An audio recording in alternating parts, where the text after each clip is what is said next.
facilitate the delivery of humanitarian aid. It is important to respect the sovereignty of Sudan and the territorial integrity of the Sudan. Regarding the situation in the brotherly country of Yemen, the state of Kuwait renews its support to UN efforts through its special envoy.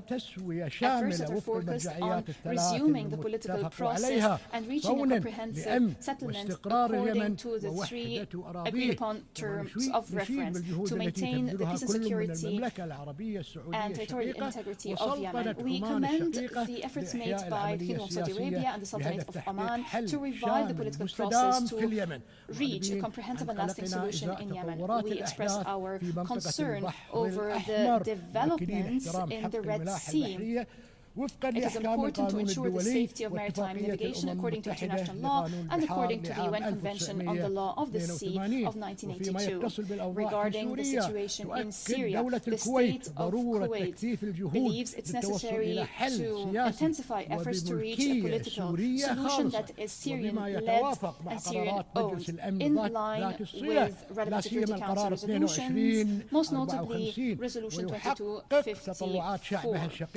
A solution that fulfills the aspirations of the Syrian people to peace and security and stability, a solution that maintains the sovereignty and territorial integrity of Syria. Regarding the situation in Lebanon, the state of Kuwait condemns in the most strongest terms the airstrikes and military operations launched by Israeli occupation forces against the brotherly Republic of Lebanon. These operations have claimed the lives of hundreds of civilians, innocent civilians who have nothing to do with the dangerous escalation of the Israeli aggression, which is expanding day after day in flagrant violations of all norms and international law, including international humanitarian law. We have always warned of this aggression and its repercussions on the countries of the region and on neighboring countries.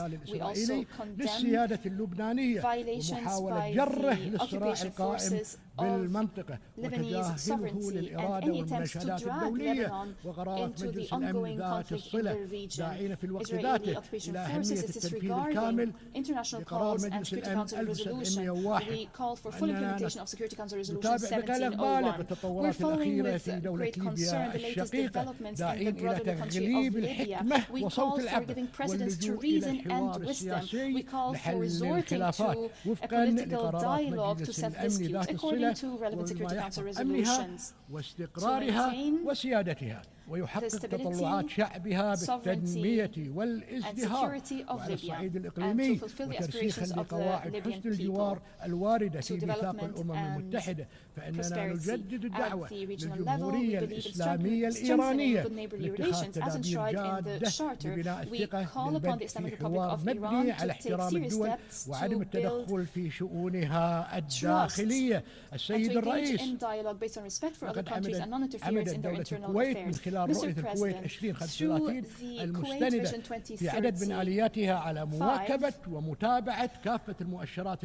we focus on responding to international financial and economic indicators to predict opportunities and to turn the state of Kuwait into a financial, commercial and cultural center that is responding to regional and international developments. Foreign policy plays an important role in this expanded development process. Our diplomacy relies on digitalization to move from traditional frameworks so that diplomacy responds continuously to evolving developments on the global landscape. Or rather, our actions are based on a proactive approach, the result of an enduring legacy of providing relief and humanitarian assistance bequeathed on us by our forefathers. In conclusion, the State of Kuwait is committed to multilateral actions and the Charter of the United Nations to ensure a global governance that is strong to fulfill the noble mission of the United Nations in maintaining international peace and security and in serving humanity as a whole. The State of Kuwait looks forward to cooperating with brotherly and friendly countries to fulfill the aspirations of all peoples so that they live in a prosperous world where peace and security prevail. May the peace, mercy, and blessings of God be upon you.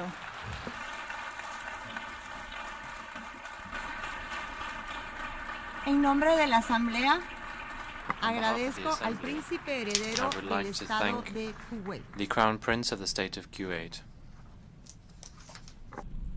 A continuación, la Asamblea escuchará The Assembly will now hear an address del excelentísimo señor Luis Montenegro, by His Excellency Luis Montenegro, Prime Minister of the Portuguese Republic.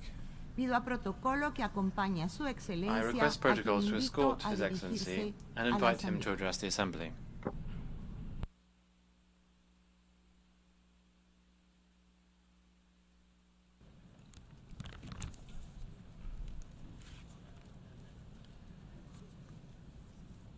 Senhora Presidente, Senhor Secretário-Geral, Senhores Chefes de Estado e de Governo, Excelências, Senhoras e Senhores. Começo por saudar o Presidente da 79ª Assembleia Geral, Philemon Yang, pela sua eleição, expressando-lhe os votos de maior sucesso. Expresso especial apreço no incansável trabalho do Secretário-Geral António Guterres. Sabe que conta com o pleno apoio de Portugal. Sendo a primeira vez que me dirijo a esta magna Assembleia, não posso deixar de reconhecer o peso da responsabilidade que recai sobre todos nós, representantes dos povos das Nações Unidas. Faço num momento particularmente exigente, marcado pela confluência de múltiplos desafios e crises de natureza global e por crescentes tensões geopolíticas. Mas faço também com esperança e confiança. Esperança porque este é o ano em que se comemoram 50 anos da liberdade no meu país.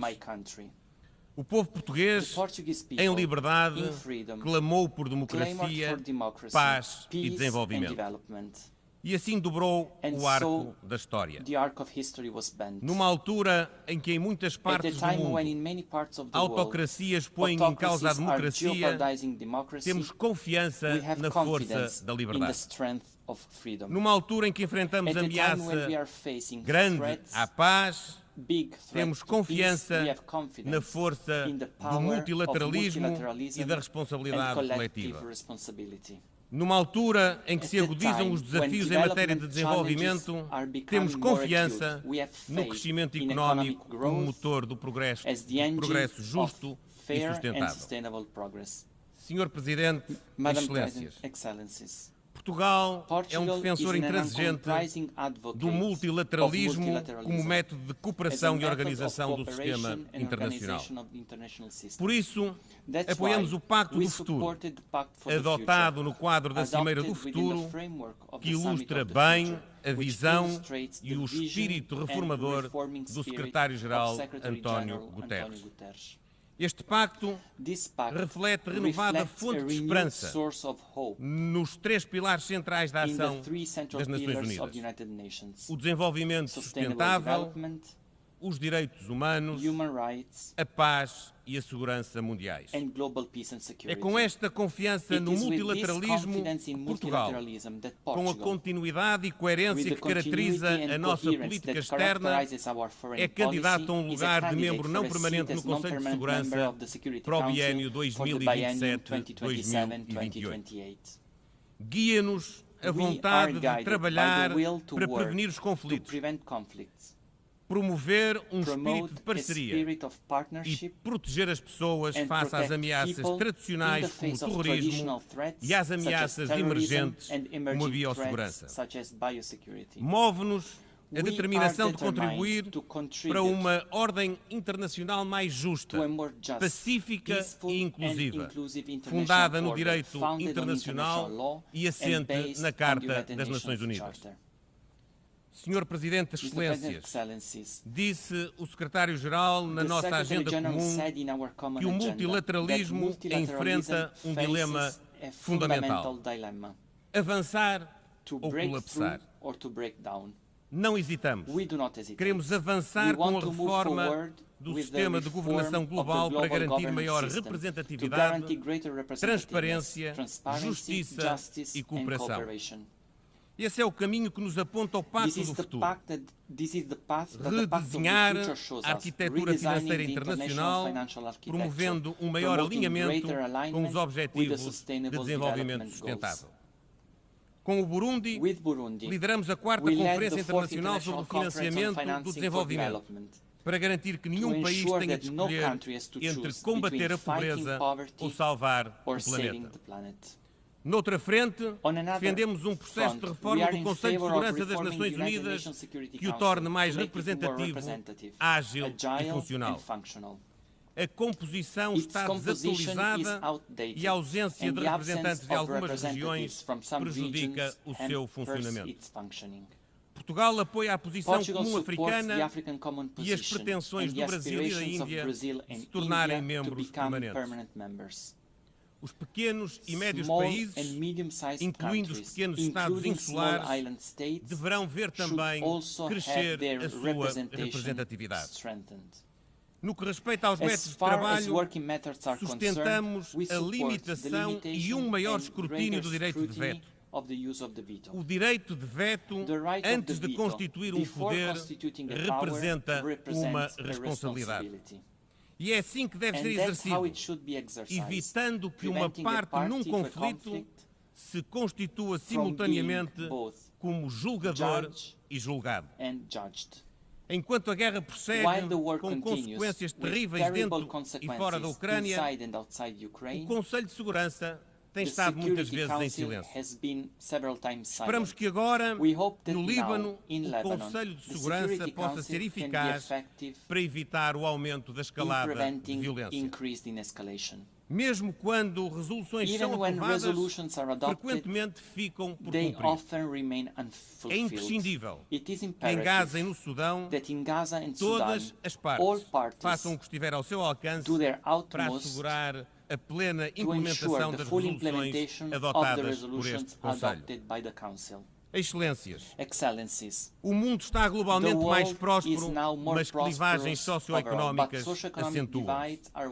Erradicar a pobreza e a fome são os dois primeiros objetivos do desenvolvimento sustentável. Mas a fome crónica aumenta, afetando uma em cada 10 pessoas a nível global. A insegurança alimentar aguda quase triplicou desde 2016. Neste quadro, saudamos a Aliança Global contra a Fome e a Pobreza, proposta pela presidência brasileira do G20. A esperança de que falamos só pode afirmar-se se formos capazes de responder às necessidades de milhões de pessoas afetadas por conflito. Ucrânia, Gaza, Sudão, Myanmar, o Sahel e agora o Líbano são exemplos de graves violações de direitos humanos e sofrimento de milhões de pessoas forçadas a abandonar as suas casas e as suas famílias. Também me refiro aos refugiados climáticos, a subida das temperaturas, os incêndios florestais que ainda recentemente fustigaram de forma trágica o meu país, secas e outros eventos climáticos extremos têm obrigado milhares de pessoas a deslocar-se. Ao mesmo tempo, o respeito pelos direitos das mulheres e raparigas ou as perseguições por motivos religiosos ou sexuais têm vindo a acentuar-se em vários pontos do planeta. O contexto de proteção dos direitos humanos está fortemente fragilizado e ameaçado. É nossa responsabilidade. É nossa responsabilidade coletiva garantir esse respeito, essa proteção e a realização dos direitos humanos. As novas tecnologias, como a inteligência artificial, constituem, é verdade, uma oportunidade, mas também criam riscos. O Pacto do Futuro aponta o caminho para o equilíbrio virtuoso nesta matéria. Temos de agir no combate sem tréguas a todas as formas de discriminação e de ódio que minam a coesão das nossas sociedades. Continuaremos, neste contexto, a defender também os direitos da juventude. A reunião de alto nível da Assembleia Geral sobre Juventude, que a pedido de Portugal aqui se vai realizar dentro de um ano para assinalar o 30º aniversário do Programa Mundial de Ação para a Juventude, será uma grande oportunidade para avançarmos nesta frente. Esta é uma prioridade de Portugal, seja no plano interno, seja no plano externo. Excelências, a paz é um objetivo primordial das Nações Unidas. E também aqui temos de dar um sinal de esperança. A guerra de agressão da Federação Russa contra a Ucrânia constitui uma violação flagrante do direito internacional que condenamos de forma veemente.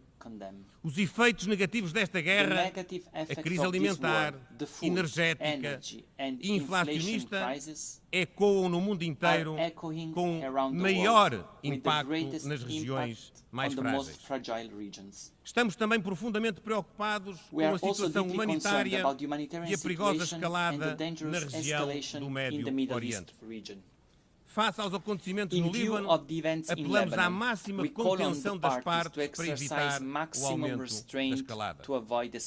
Condenamos firmemente os horríveis ataques terroristas executados pelo Hamas a 7 de outubro de 2023 e exigimos a libertação de todos os reféns. Não nos conformamos igualmente com o desastre humanitário the humanitarian disaster and the growing number of civilians victims in Gaza. É imperativo cessar incondicionalmente as hostilidades, garantir a entrada da ajuda humanitária e o respeito pelo direito internacional. É igualmente imperativo retomar negociações com vista à implementação da solução dos dois Estados, a única que poderá trazer estabilidade à região. Portugal é contra a expansão de colonatos, o confisco de terras nos territórios palestinianos ocupados e as ações de colonos que constituam violações do direito internacional e obstáculos à paz. É nosso interesse comum, de todos, e responsabilidade partilhada, zelar pelo respeito do direito internacional e do direito humanitário. Temos igualmente de reforçar a aposta na prevenção e na mediação de conflitos, nomeadamente em África. Saliento a consistente presença portuguesa nas operações de paz das Nações Unidas e nas missões da União Europeia, com forças nacionais destacadas em Moçambique, na Somália, no Sudão do Sul, na República Centro-Africana e no Golfo da Guiné. Destaco igualmente o contributo da CEDEAO e da União Africana para os esforços de promoção da estabilidade na região. Portugal apoiou a resolução que permitiu o estabelecimento de contribuições regulares das Nações Unidas para o financiamento das operações de paz da União Africana mandatadas pelo Conselho de Segurança. Secundamos igualmente as propostas do Secretário-Geral que visam o estabelecimento de contribuições regulares para o Fundo de Consolidação da Paz. Excelências, Portugal é um país marítimo. 97% do nosso território é oceano. Compreendemos o papel vital do oceano na economia global e também no combate às alterações climáticas. Apoiamos com determinação a gestão e governação sustentável dos oceanos e o desenvolvimento de uma nova economia azul sustentável alinhada com a Agenda 2030. Consideramos a capacitação em assuntos relacionados com o oceano uma prioridade e desenhamos um programa de bolsas dirigido a países em desenvolvimento, com especial enfoque nos pequenos estados insulares em desenvolvimento. O Acordo Internacional sobre a Conservação e Uso Sustentável da Biodiversidade Marinha em áreas além da jurisdição nacional foi uma vitória do multilateralismo. Continuaremos, portanto, empenhados na sua entrada em vigor. Portugal apela também ao esforço conjunto para a conclusão de um tratado ambicioso para eliminar a poluição por plásticos até ao final do ano. As alterações climáticas são a ameaça existencial do nosso tempo. Portugal mantém-se empenhado em investir nas energias renováveis e na supressão dos combustíveis de origem fóssil. Queremos incorporar 47% de energias renováveis no consumo final de energia até 2030. Temos também favorecido a introdução de mecanismos financeiros inovadores, com os CIDs. Exemplo disso são os acordos assinados em Portugal e por Portugal, com Cabo Verde e São Tomé e Príncipe, e que transformam a dívida que estes países têm com Portugal em investimento climático, assim apoiando a transição energética. Senhor Presidente, Excelências, o sucesso da Agenda 2030 joga-se sobretudo a favor dos grupos em situação de maior vulnerabilidade. Não podemos deixar ninguém para trás. A transição digital e as tecnologias emergentes constituem uma renovada oportunidade para facilitar um futuro mais próspero, justo, inclusivo e sustentável. A conectividade é uma pedra basilar. O caminho parece ser claro. É preciso conceber o desenvolvimento tecnológico através de uma lente centrada no ser humano e baseada no direito internacional. Excelências, e para terminar, é com muito orgulho que falo em português. Além de ser o quarto idioma mais falado no mundo como língua materna, unindo hoje mais de 260 milhões de pessoas em todos os continentes, a língua portuguesa é a língua oficial e de trabalho em 33 organizações internacionais, desde logo na comunidade dos países de língua portuguesa. E é por isso legítima a ambição desta comunidade de ver a língua portuguesa reconhecida como língua oficial das Nações Unidas. Ainda ontem acertei com o Presidente Lula da Silva do Brasil o nosso empenho e disponibilidade para, em conjunto com todos os países que falam a língua portuguesa, concretizar este objetivo. A legitimidade das Nações Unidas, o seu poder de convocação e a sua autoridade normativa global, aliados à sua competência multidisciplinar, são alguns dos seus trunfos singulares, que devem ser potenciados em prol das nossas causas comuns e de uma visão partilhada de futuro. O caminho que temos pela frente, bem sabemos, é árduo e incerto, mas o objetivo está traçado. Iremos trilhá-lo com esperança e com confiança. E nesta trajetória, as Nações Unidas, os povos do mundo, a comunidade internacional podem continuar a contar com Portugal. Muito obrigado.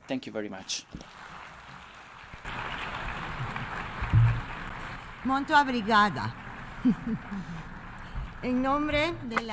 On behalf of the General Assembly, I would like to thank His Excellency, the Prime Minister of the Portuguese Republic.